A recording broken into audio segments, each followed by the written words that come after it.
L'exposition sur le surréalisme au Centre Pompidou nous entraîne dans un univers où les frontières entre rêve et réalité s'estompent. Mais qu'est-ce que le surréalisme? Héritier du mouvement Dada et de la peinture métaphysique, le surréalisme prend forme en 1924 avec la publication de son manifeste rédigé par André Breton. Ce dernier puise son inspiration dans les travaux de Sigmund Freud, fondateur de la psychanalyse, qui explore les profondeurs de l'inconscient et s'intéresse particulièrement à l'analyse des rêves. Les surréalistes revisitent d'anciennes techniques créatives et en inventent de nouvelles. Parmi les plus connus, on peut citer l'écriture automatique où l'artiste laisse libre cours à son imagination dans un élan spontané.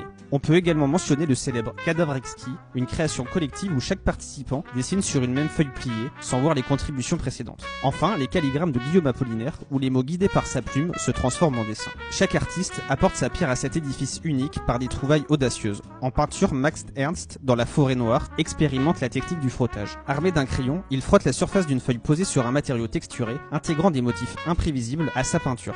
Dans l'Europe après la pluie, il utilise la décalcomanie, une technique où la peinture encore fraîche, posée sur la toile, est pressée avec un matériau, puis est retirée pour révéler des formes inattendues que l'artiste retravaille. Grâce à ces procédés novateurs, Ernst crée des paysages à la fois mystérieux et organiques. En photographie, Raoul Hubac utilise le brûlage dans le combat de Pentésilée, une méthode où un négatif est chauffé au verso, ce qui génère des distorsions surprenantes. Parallèlement, Man Ray invente le rayogramme, où des objets posés directement sur du papier photosensible donnent naissance à des compositions fantomatiques.